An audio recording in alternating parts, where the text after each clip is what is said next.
सुधारक, विशिष्टाद्वैतवाद के प्रवर्तक रामानुजाचार्य के विराट मूर्ति का, विराट व्यक्तित्व एवं कृतित्व को कार्यांजलि देते हुए विराट मूर्ति का आज अनावरण करने के लिए प्रधानमंत्री नरेंद्र मोदी अग्रसर हैं।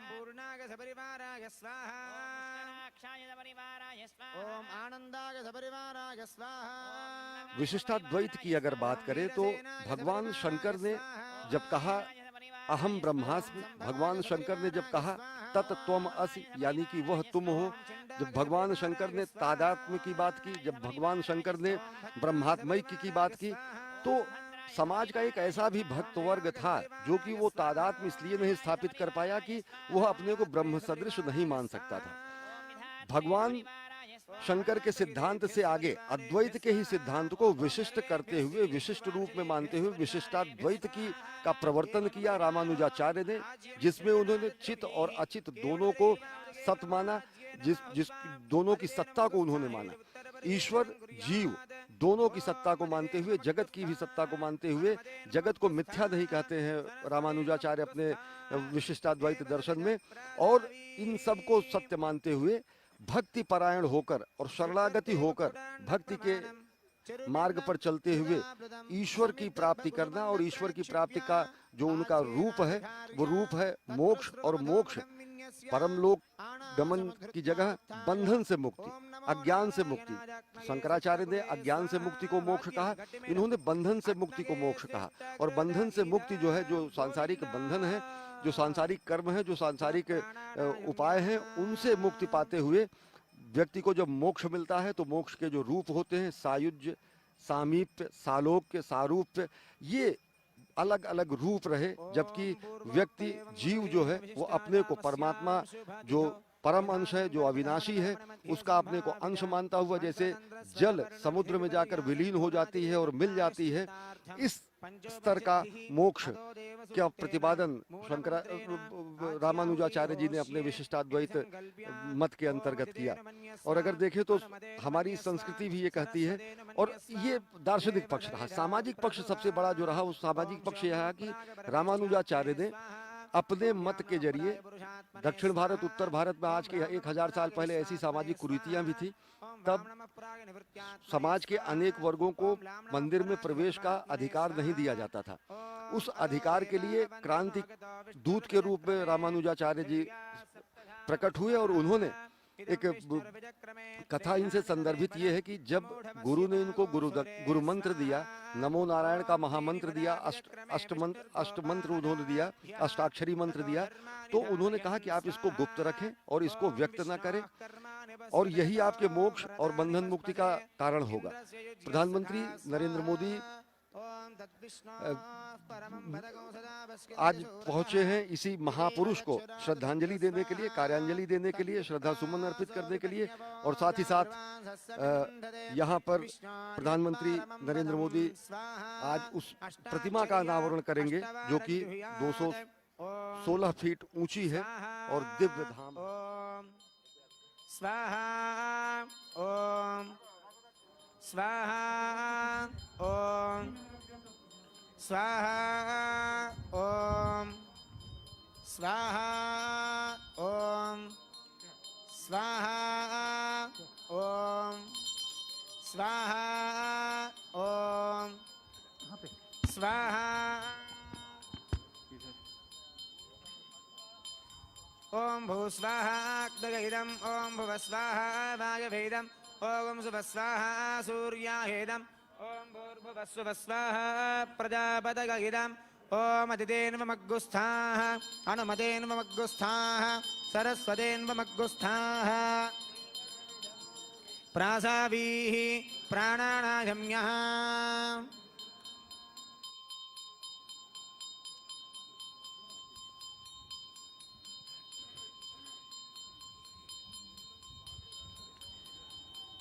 ओम पूर्वोक्त एवं गुणविशेषण विशिष्टायाम् अस्यां शुभतिथौ अस्य श्री भगवतो देवदेवोत्तमस्य श्रीमदखिलाण्डकोटिब्रह्माण्डनायकस्य देवदेवस्य जगत्कुटुम्बिनः जगद्रक्षणार्थमवतीर्णस्य ब्रह्मादिसकलमुनिजनसंसेवितस्य श्री सीतालक्ष्मणहनुमत्समेत श्रीरामचन्द्रस्वामिनः कृपया श्रीमद्वेदमार्गप्रतिष्ठापनाचार्याणाम् उभयवेदान्तप्रवर्तकाचार्याणाम् श्रीमत्परमहंसपरिव्राजकाचार्याणाम् श्री श्री श्री त्रिदण्डिचिन श्रीमन्नारायण रामानुजजीयर्स्वामि श्रीचरणानाम् मङ्गलाशासनपूर्वकम् लोककल्याणार्थं राजराष्ट्राभिवृद्ध्यर्थं सर्वसम्पत्समृद्ध्यर्थं सर्वामयनिवारणार्थम् अस्मिन् प्रान्ते निवासिनां सर्वासां प्रजानां सर्वेषां प्राणिनां च समस्तमङ्गलावाप्त्यर्थम् आचार्यकैङ्कर्यरूपेण सङ्कल्पित अष्टोत्तरशतदिव्यदेशदत्तद्भगवन्मूर्तिगत श्रीभगवद्रामानुजसुवर्णमूर्तिप्रतिष्ठापूर्वक श्रीभगवद्रामानुजसमतामूर्तिस्फूर्तिकेन्द्रनामक समारोह शुभारंभ महोत्सव प्रयुक्त द्वादशाह्निका द्वादशेष्टि सहित अष्टाक्षरी मंत्रकोटि हवन पूर्वक पंचत्रिंशदुत्तर सहस्रकुंडात्मक श्री लक्ष्मी नारायण महायाग कर्मणि यद्यत्र जयदसाजंकाले साजमज्ञाराधना परिपूर्णता सिद्ध्यर्थम सकल देवता तृप्त्यर्थम पूर्णाहुति होमं करिष्ये इति संकल्प्य ओम अदितेनु मन्यस्व अनुमतेनु मन्यस्व सरस्वतेनु मन्यस्व देवसविध प्रसुवा पूर्णाहुति द्रव्यमभ्यर्चयेत्।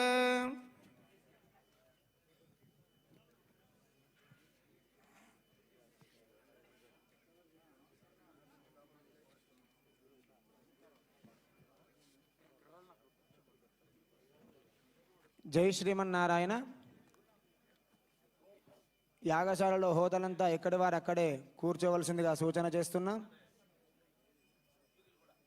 ఋత్వికులు కూడా మీ మీ స్థానాలలో కూర్చొని ఉండవలసిందిగా సూచన. జై శ్రీమన్నారాయణ.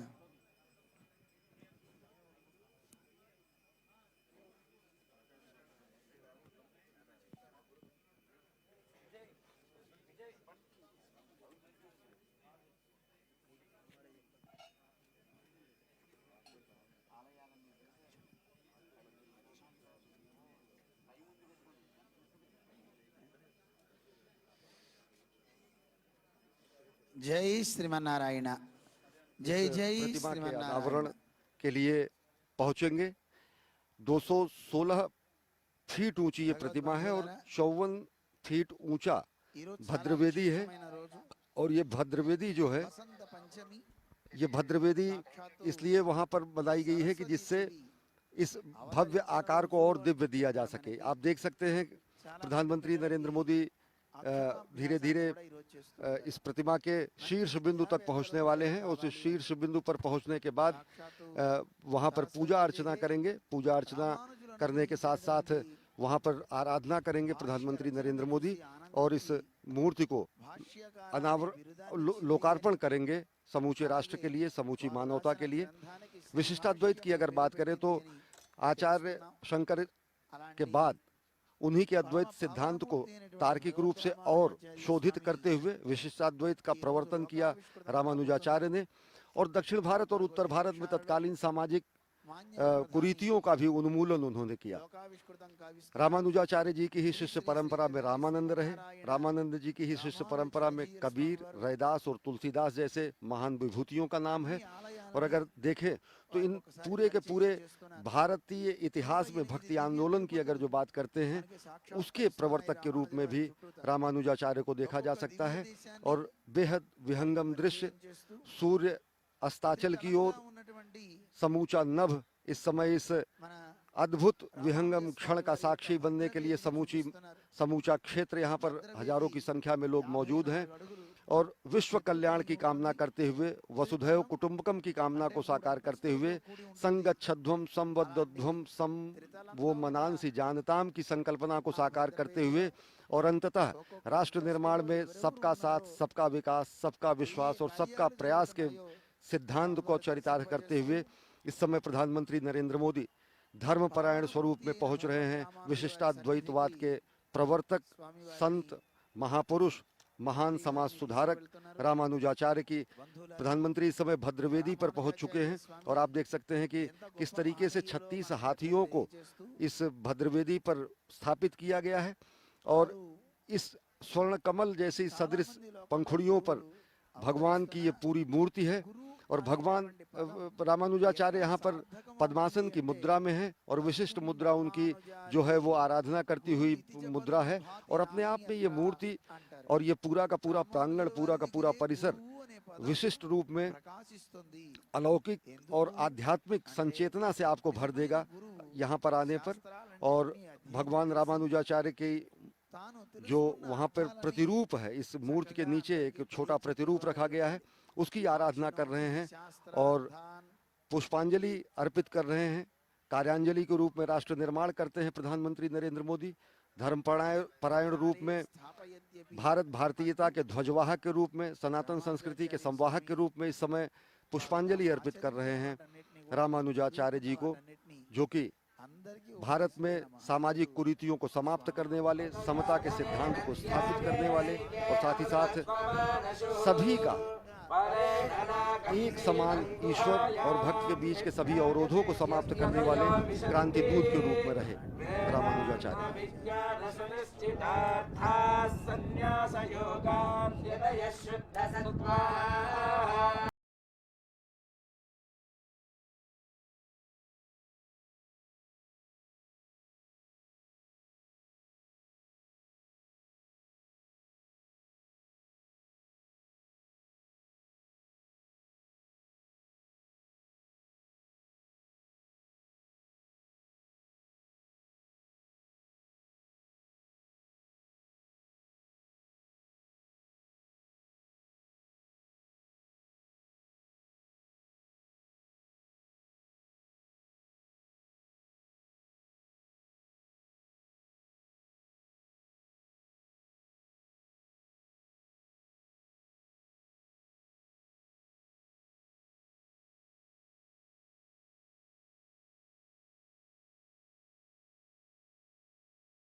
व्रत संपन्न हैं।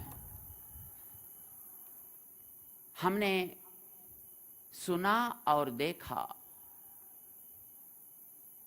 जब अमेरिका गए थे दशहरा का समय में, वहां पर अपना व्रत नियम के अनुसार 10 दिन भी केवल जलपान करते ही अपना समय को वहां पर दिए थे। यानी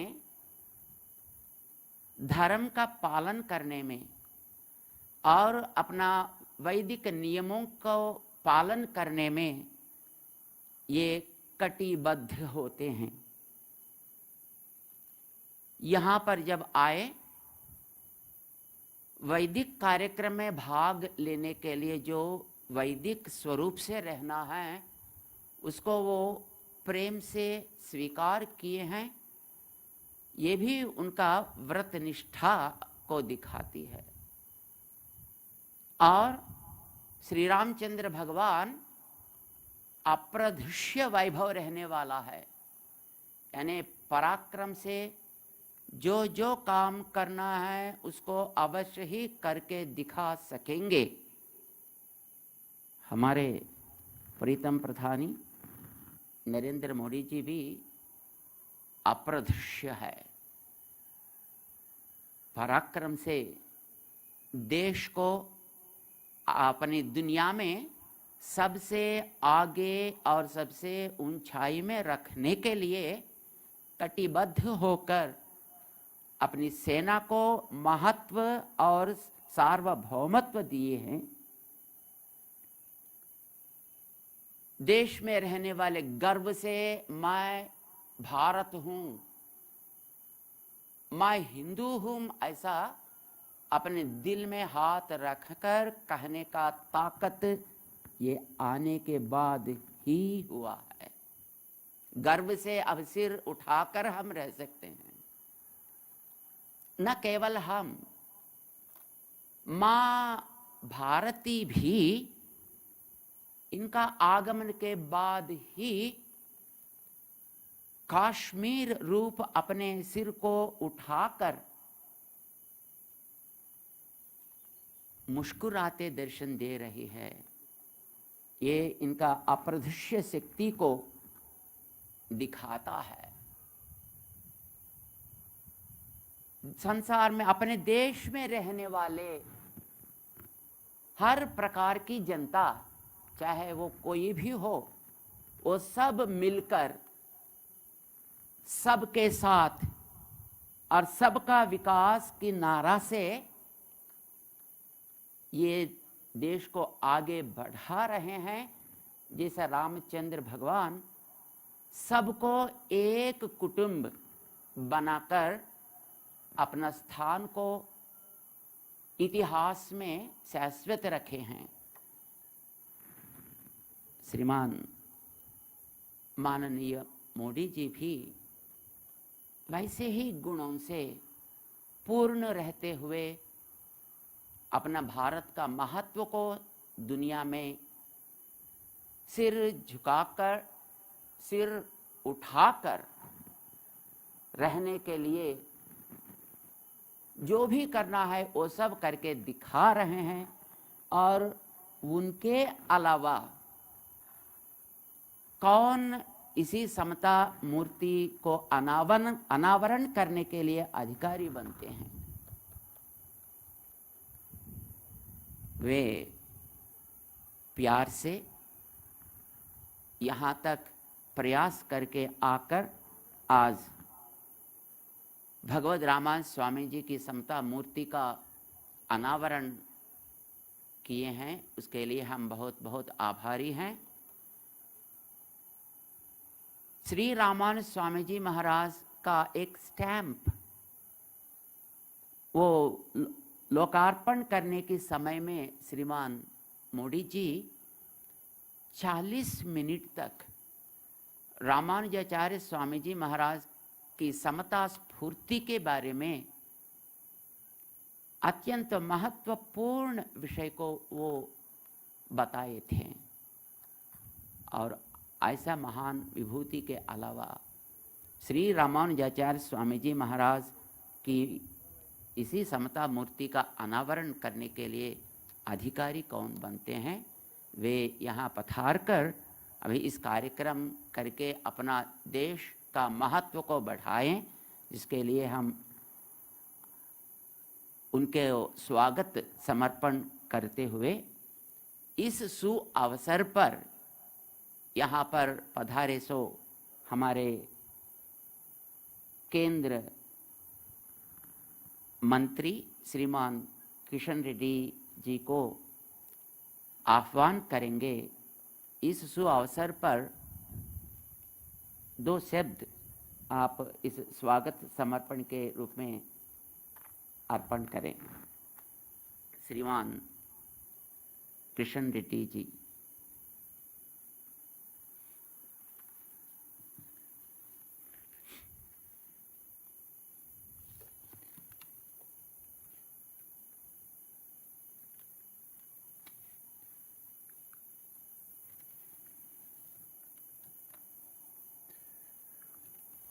శ్రీ శ్రీ శ్రీ త్రిదండి చిన్నసియర్ స్వామీజీ పాదపద్మాలకు నమస్కరిస్తూ ఈ యొక్క పూజా కార్యక్రమంలో రామానుజ స్వామి యొక్క విగ్రహ ఆవిష్కరణకు వచ్చినటువంటి గౌరవనీయులు భారత ప్రధానమంత్రి శ్రీ మాననీయ नरेंद्र मोदी जी, राष्ट्र गवर्नर श्रीमती तमिलसाई गारू, పెద్దలు రాజేశ్వరరావు గారు, ఎంతంత అద్భుతంగా ఈ కార్యక్రమ నిర్వహణలో పాల్గొంటున్నటువంటి గౌరవ పెద్దలు, అతిథులు, స్వాములు, పూజారులు, మిగతా కార్యకర్తలు అందరికీ హృదయపూర్వకంగా నమస్కారాలు తెలియజేస్తా ఉన్నాను. సర్వమానవ సౌభ్రాతృత్వానికి భారతీయ సంస్కృతిలో అనాదిగా వస్తున్నటువంటి మరి ఈ యొక్క ప్రధాన లక్షణము. ఈ మధ్య మరి కొంతమంది అనేక రకాలుగా ఈ యొక్క సమాజాన్ని విభజించేటువంటి ప్రయత్నం చేస్తున్నటువంటి నేపథ్యంలో కూడా మనం చూస్తున్నాం. సుమారు 1000 సంవత్సరాల క్రితం జన్మించినటువంటి శ్రీ శ్రీ రామానుజ స్వామి గారు ఆ రోజే మనకు సందేశం ఇవ్వడం జరిగింది. ప్రజలందరూ కూడా ఒకటే, భక్తులందరూ కూడా ఒకటే, వాళ్ళలో ఏ రకమైనటువంటి తారతమ్యం ఉండడానికి వీలు లేదు అనే విషయాన్ని, దైవం ముందు అందరూ సమానులే, మానవ సేవే మాధవ సేవ అని ఆ రోజు రామానుజ స్వామి గారు చెప్పారు. ఇప్పుడు కూడా అది పూర్తిగా మనకు వర్తిస్తుంది. ఈ 1000 సంవత్సరాల తర్వాత కూడా ఆయన చెప్పినటువంటి సందేశము మన సమాజానికి ఉపయోగపడతా ఉంది. మనకందరికీ తెలుసు, ఈరోజు ఆయన స్ఫూర్తితో, రామానుజ స్వామి స్ఫూర్తితో మనమందరం ముందుకెళ్లాల్సిన అవసరం ఉంది. ఈరోజు శ్రీ శ్రీ శ్రీ చిన్నజీయర్ స్వామి గారు గత 7-8 సంవత్సరాలుగా ఒక యజ్ఞంలాగా, ఒక తపస్సులాగా అహోరాత్రులు శ్రమించి అనేక మంది భక్తులను ఏకం చేసి ఈ యొక్క గొప్ప కళాఖండాన్ని, ఒక పవిత్ర స్థానాన్ని, ఈరోజు ఒక ఆధ్యాత్మిక కేంద్రాన్ని ఈరోజు మన ప్రపంచానికి అందించారు, హిందూ సమాజానికి అందించారు. ఈరోజు ప్రపంచంలో ఉన్నటువంటి హిందువులందరూ కూడా ఎంతో సంతోషపడతా ఉన్నారు ఈ యొక్క దివ్యక్షేత్రాన్ని చూసి, ఈ పవిత్ర స్థానాన్ని చూసి, ఈ ఆధ్యాత్మిక కేంద్రాన్ని చూసి. మనకందరికీ తెలుసు, ఒక చిన్న దేవాలయం నిర్మించాలంటే ఎంత కష్టమవుతుందో. కానీ స్వామీజీ గారు వెంకటేశ్వర స్వామి ఆశీస్సులతో, రామానుజ స్వామి గారి ఆశీస్సులతో, పెద్దలు రామేశ్వరరావు గారి సహకారంతో, మిగతా వాళ్ళ కమిటీ మెంబర్ల సహకారంతో అద్భుతంగా ఎంతో శ్రమించి ఈ కళాఖండాన్ని, ఈ యొక్క దివ్యక్షేత్రాన్ని, ఈ పవిత్ర స్థానాన్ని నిర్మించారు. అటువంటి ఈ కేంద్రాన్ని ప్రారంభించడం కోసం ఇంతకుముందు స్వామీజీ చెప్పారు, నరేంద్ర మోడీ గారు తప్ప ఇంకెవరు అవుతారు అర్హులు అని. వాస్తవమే, నరేంద్ర మోడీ గారు చిన్నప్పటి నుంచి కూడా సమాజంలో మార్పు కోసం ప్రయత్నం చేస్తారు. నరేంద్ర మోడీ గారు తన జీవితంలో అనేక రకాల కష్ట సుఖాలను ఎదుర్కొన్నారు. అనేక రకాల ఈ దేశంలో ఉన్నటువంటి సమాజంలో మార్పు రావాలని కోరుకున్నారు. మీకు తెలుసు, ఇటీవల అలహాబాద్లో మరి మనకందరికీ తెలుసు, గొప్ప కుంభమేళా జరిగింది. ఆ కుంభమేళాలో లక్షలాది మంది ప్రజలు, ప్రపంచవ్యాప్తంగా ఉన్నటువంటి హిందువులు, సాధువులు, సంతులు అనేక మంది పాల్గొన్నారు. ఆ రోజు నరేంద్ర మోడీ గారు ఆ కార్యక్రమం చివరన వెళ్ళి ముందు దేవుణ్ణి పూజిస్తూ, గంగమ్మను పూజిస్తూ, తర్వాత వారు పూజించారు. అక్కడ పారిశుద్ధ కార్మికులకు పాదపూజ చేశారు. ఆ రకంగా నరేంద్ర మోడీ గారు ఈ దేశంలో ఉన్నటువంటి అన్ని వర్గాల ప్రజలు సమానంగా ఉండాలి, అన్ని వర్గాల ప్రజలు సంతోషంగా ఉండాలని ఈరోజు రామానుజస్వామి యొక్క అడుగుజాడల్లో, వారి స్ఫూర్తితో, వారి స్పిరిట్తో, వారు చూపించినటువంటి బాటలో ఈ దేశాన్ని పరిపాలిస్తున్నారు నరేంద్ర మోడీ గారు. అంతేకాదు, ఇటీవల కాశీలో మనమందరం చూసాం, ఒక అద్భుతమైనటువంటి దేవాలయాన్ని, మరి అక్కడ దివ్య కాశీ, భవ్య కాశీ అన్నటువంటి ఒక అద్భుతమైనటువంటి దేవాలయాన్ని నిర్మాణం చేయడం జరిగింది.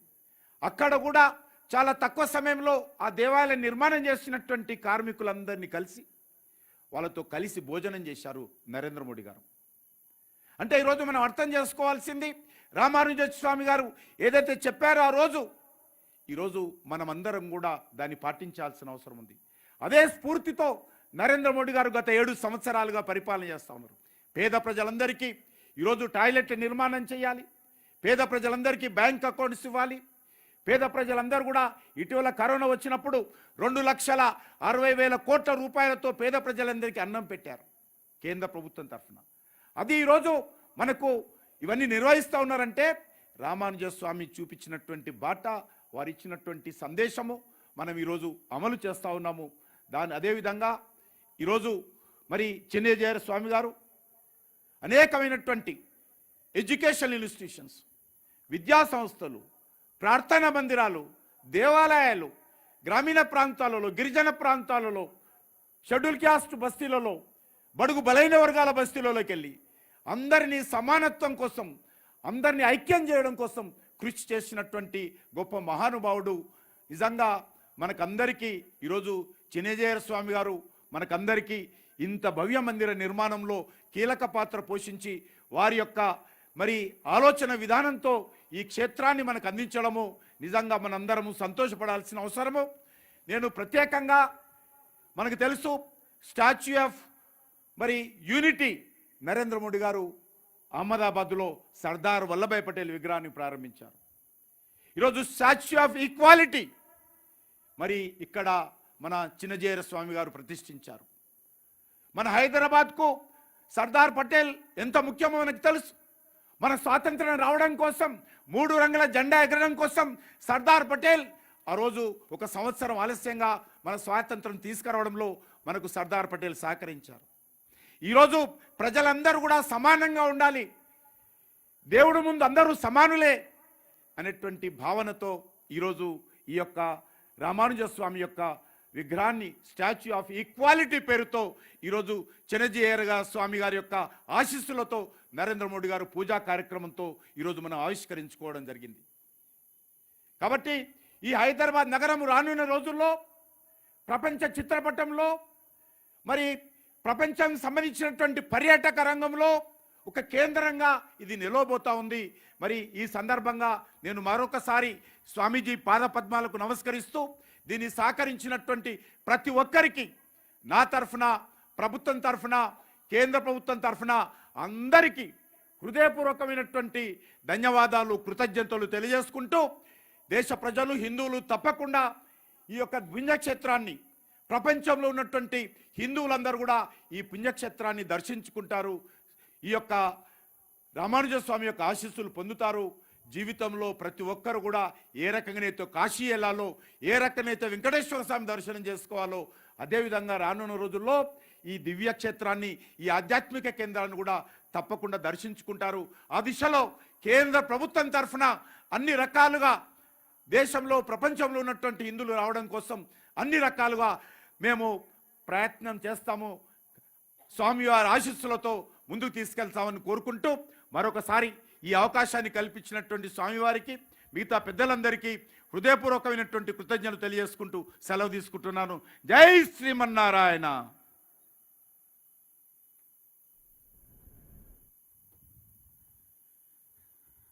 जय श्रीमान नारायण श्रीमान किशन रेड्डी साहब। अपना राष्ट्र का प्रथम महिला गवर्नर श्रीमती तमिलिसाई जी यहाँ इस कार्यक्रम का सहभागी बनकर अपने साथ यहाँ पर विराज रहे हैं, उनको भी हम स्वागत समर्पण करते हुए हमारे प्रीतम प्रधानी श्रीमान नरेंद्र मोदी जी से हम अनुरोध करेंगे, इस समता मूर्ति का अनावरण सुअवसर पर वे समाज को और दुनिया को संबोधित करें और प्रेरणा दें। प्रीतम श्रीमान नरेंद्र मोदी जी।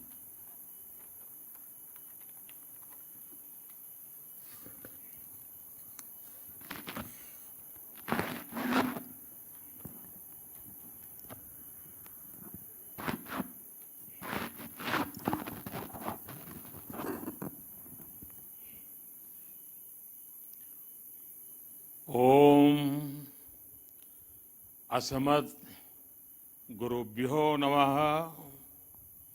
ओम श्रीमते रामानुजाय नमः।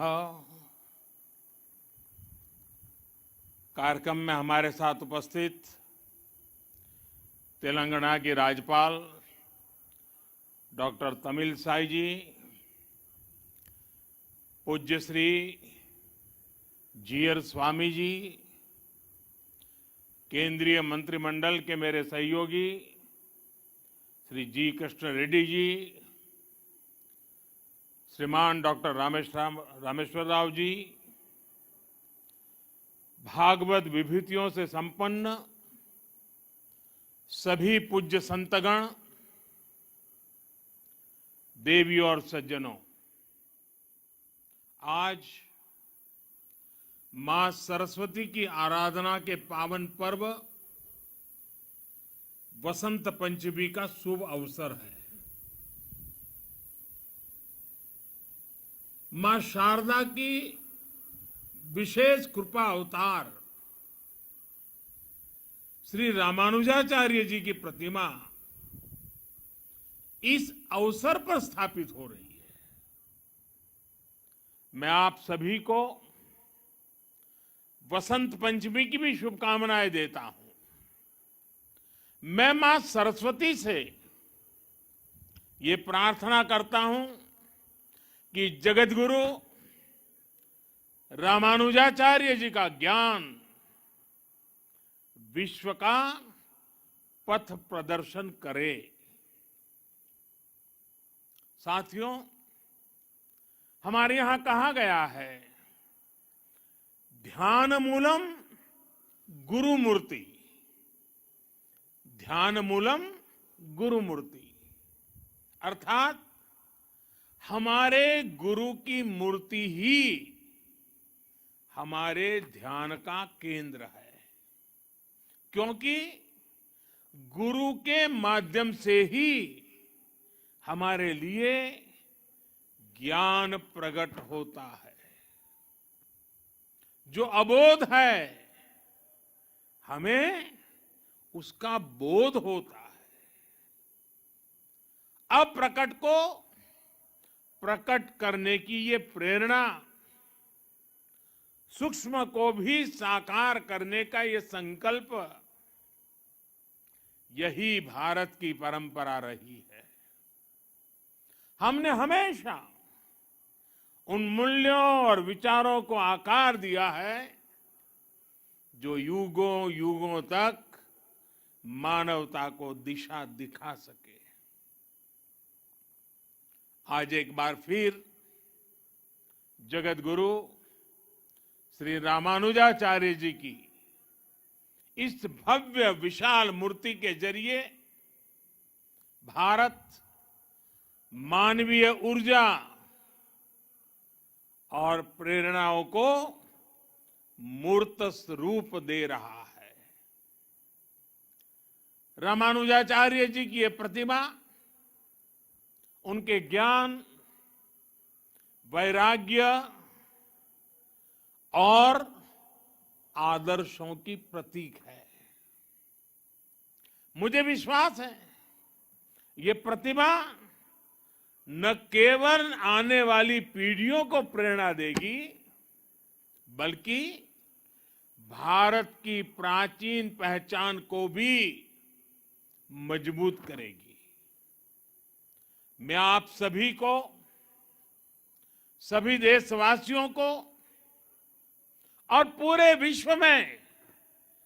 विश्व में फैले रामानुजाचार्य जी के सभी अनुयायियों को इस शुभ अवसर पर अनेक अनेक बधाई देता हूं।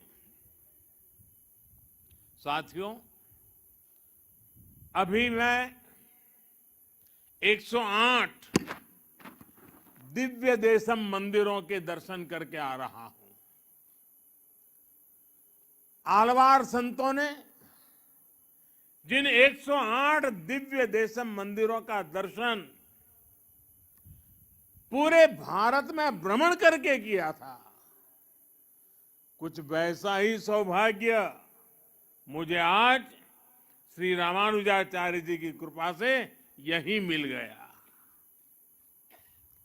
मानवता के कल्याण का जो यज्ञ उन्होंने 11वीं शताब्दी में शुरू किया था, वही संकल्प यहां 12 दिनों तक विभिन्न अनुष्ठानों में दोहराया जा रहा है। पूज्य श्री जीयर स्वामी जी के स्नेह से आज विश्वक्सेन इष्टि यज्ञ की पूर्णाहुति में शामिल होने का सौभाग्य भी मुझे मिला है। मैं इसके लिए पूज्य जीयर स्वामी जी का विशेष रूप से आभार प्रकट करता हूं।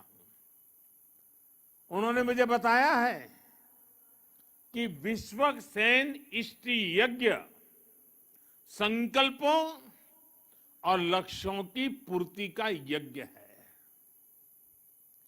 मैं इस यज्ञ के संकल्प को देश के अमृत संकल्पों की सिद्धि के लिए नतमस्तक होकर के समर्पित करता हूं। इस यज्ञ का फल मैं अपने 130 करोड़ देशवासियों के सपनों की पूर्ति के लिए अर्पित करता हूं। साथियों, दुनिया की अधिकांश सभ्यताओं में, अधिकांश दर्शनों में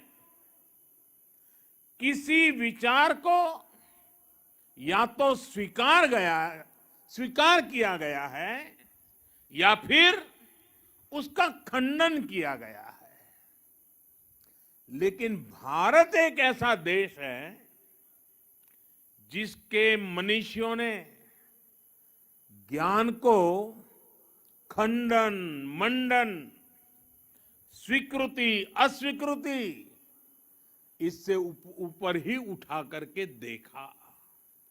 स्वयं उससे ऊपर उठे, दिव्य दृष्टि से उस विवाद को देखा। हमारे यहां अद्वैत भी है और द्वैत भी है, और इन द्वैत अद्वैत को समाहित करते हुए श्री रामानुजाचार्य जी का विशिष्टाद्वैत भी हमारे लिए प्रेरणा है।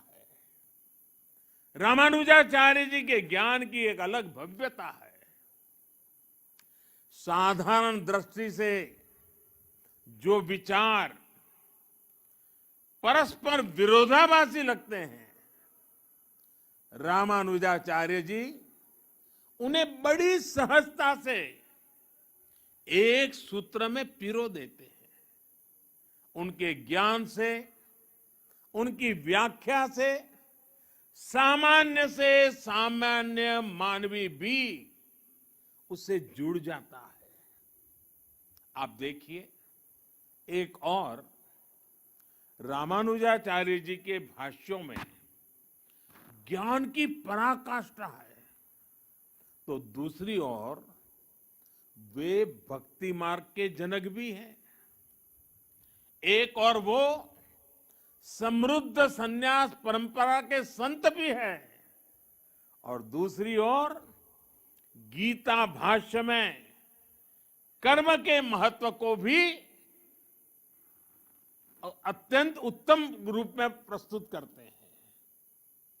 वो खुद भी अपना पूरा जीवन कर्म के लिए समर्पित करते रहे।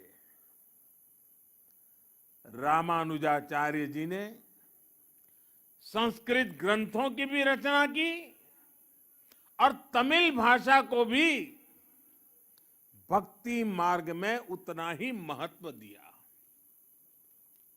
आज भी रामानुज परंपरा के मंदिरों में थिरुप्पावाई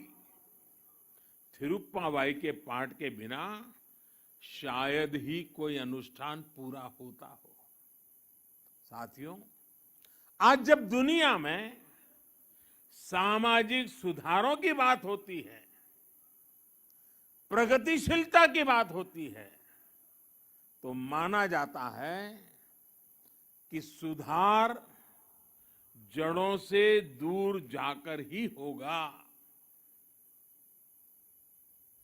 लेकिन जब हम रामानुजाचार्य जी को देखते हैं तो हमें एहसास होता है कि प्रगतिशीलता और प्राचीनता में कोई विरोध नहीं है।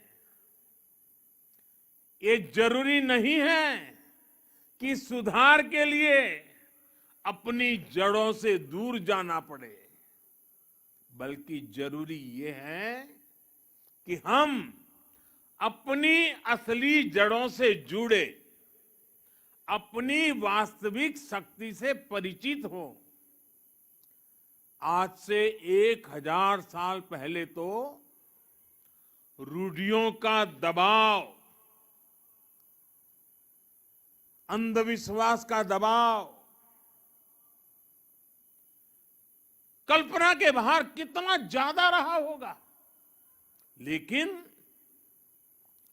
रामानुजाचार्य जी ने समाज में सुधार के लिए समाज को भारत के असली विचार से परिचित करवाया। उन्होंने दलितों, पिछड़ों को गले लगाया।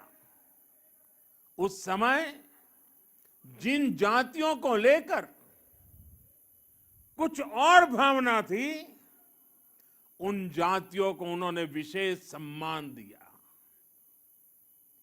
यादवगिरी पर उन्होंने नारायण मंदिर बनवाया, जिसमें दलितों को दर्शन पूजन का अधिकार दिया। रामानुजाचार्य जी ने बताया कि धर्म कहता है न जाति ही कारणम लोके गुणाः कल्याण हेतव।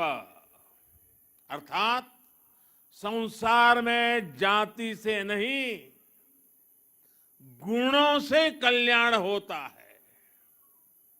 रामानुजाचार्य जी के गुरु श्री महापूर्ण जी ने एक बार दूसरी जाति के अपने एक मित्र का अंतिम संस्कार किया था।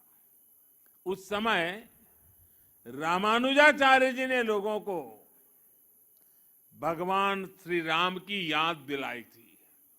उन्होंने कहा कि अगर भगवान राम अपने हाथों से जटायु का अंतिम संस्कार कर सकते हैं, तो फिर भेदभाव वाली सोच का आधार धर्म कैसे हो सकता है। ये अपने आप में बहुत बड़ा संदेश है। साथियों, हमारी संस्कृति की ये विशेषता रही है कि सुधार के लिए हमारे समाज के भीतर से ही लोग निकलते हैं। युगों से देखते आइए, समाज में जब भी कुछ बुराई के तत्व फैलने लगते हैं, कोई न कोई महापुरुष हमारी ही बीच में से पैदा होता है। और ये हजारों वर्षों का अनुभव है कि ऐसे सुधारकों को हमेशा उनके कालखंड में शायद स्वीकृति मिली हो या न मिली हो, चुनौतियां रही हो या न रही हो, संकट झेलने पड़े हो या न पड़े हो, विरोध भी सहना पड़ा हो, लेकिन उस विचार में, उस तत्व में उतनी ताकत रहती थी, उनका कन्विक्शन इतना जबरदस्त होता था कि वो समाज की बुराइयों के खिलाफ लड़ने के लिए अपनी पूरी शक्ति लगा देते थे। लेकिन जब समाज इसे समझ पाता है तो जिसका कभी विरोध होता है उसको स्वीकृति भी उतनी तेजी से मिलती है, सम्मान और आदर भी उतना ही मिलता है। ये इस बात का सबूत है कि बुराइयों के पक्ष में, कुरीतियों के पक्ष में, अंधविश्वास के पक्ष में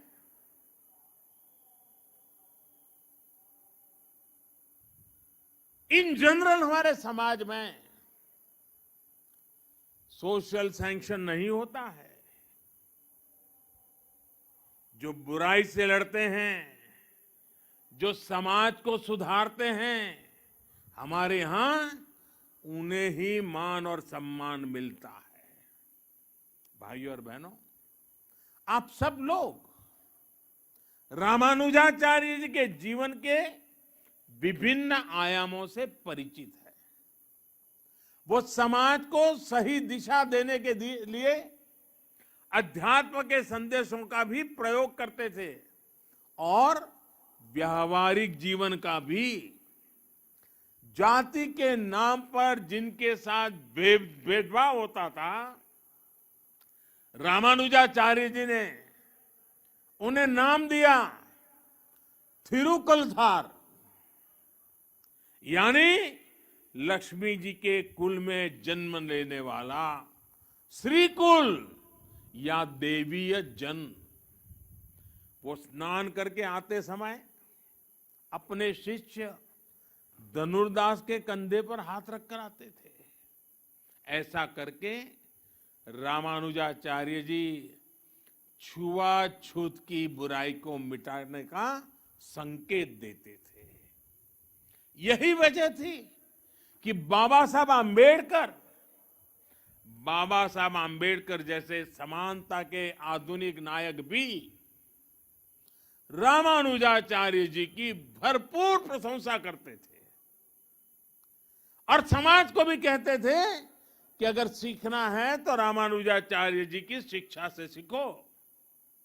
और इसलिए आज रामानुजाचार्य जी की विशाल मूर्ति स्टैच्यू ऑफ इक्वालिटी, इसके रूप में समानता का संदेश दे रही है। इसी संदेश को लेकर आज देश सबका साथ, सबका विकास, सबका विश्वास और सबका प्रयास के मंत्र के साथ अपने नए भविष्य की नींव रख रहा है। विकास हो, सबका हो, बिना भेदभाव हो। सामाजिक न्याय सबको मिले, बिना भेदभाव मिले।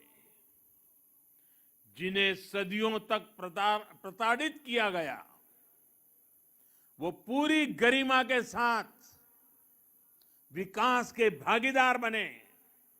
इसके लिए आज का बदलता हुआ भारत एकजुट प्रयास कर रहा है। आज सरकार जो योजनाएं चला रही है, उनका बहुत बड़ा लाभ हमारे दलित पिछड़े भाई बहनों को हो रहा है। चाहे पक्के घर देना हो या फिर उज्ज्वला का मुफ्त कनेक्शन, गैस कनेक्शन, चाहे 5 लाख रुपए तक मुफ्त इलाज की सुविधा हो या फिर बिजली का मुफ्त कनेक्शन, चाहे जनधन बैंक खाते खोलना हो या फिर स्वच्छ भारत अभियान के तहत करोड़ों शौचालयों का निर्माण करना हो, ऐसी योजनाओं ने दलित, पिछड़े, गरीब, शोषित, वंचित सभी का भला किया है। बिना भेदभाव सबको सशक्त किया है। साथियों, रामानुजाचार्य जी कहते थे, उरिय गल्लुकुल वेड़मिल्ले, अर्थात सभी जीव समान है। वो ब्रह्म और जीव की एकता की बात ही करके रुकते थे, ऐसा नहीं थे। वो वेदांत के इस सूत्र को स्वयं भी जीते थे। उनके लिए स्वयं में और दूसरों में कोई भेद नहीं था। यहां तक कि उन्हें अपने कल्याण से ज्यादा जीव के कल्याण की चिंता थी। उनके गुरु ने कितने ही प्रयासों के बाद जब उन्हें ज्ञान दिया तो उसे गुप्त रखने के लिए कहा, क्योंकि वो गुरु मंत्र उनके कल्याण का मंत्र था। उन्होंने साधना की थी, तपस्या की थी, जीवन समर्पित किया था और इसलिए ये गुरु मंत्र मिला था। लेकिन रामानुजाचार्य जी की सोच अलग थी। रामानुजाचार्य जी ने कहा, पतिश्चे एक एवाहम, पतिश्चे एक एवाहम, नरके गुरु पातकात्, सर्वे गच्छन्तु भवताम कृपया परमम पदम। यानी मैं अकेला नरक जाऊं तो भी कोई बात नहीं, लेकिन बाकी सबका कल्याण होना चाहिए। इसके बाद उन्होंने मंदिर के शिखर पर चढ़कर हर नारी को वो मंत्र सुनाया, हर नर को वो मंत्र सुनाया जो उनके गुरु ने उन्हें उनके कल्याण के लिए दिया था।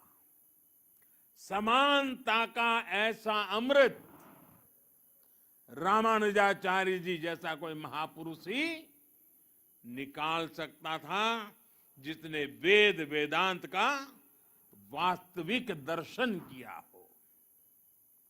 साथियों, रामानुजाचार्य जी भारत की एकता, भारत की अखंडता का भी एक प्रदीप्त प्रेरणा है। उनका जन्म दक्षिण में हुआ, लेकिन उनका प्रभाव दक्षिण से उत्तर और पूरब से पश्चिम तक पूरे भारत पर है। अन्नामाचार्य जी ने तेलुगु में उनकी प्रशंसा की है। कनकदास जी ने कन्नड़ भाषा में रामानुजाचार्य जी की महिमा गाई है।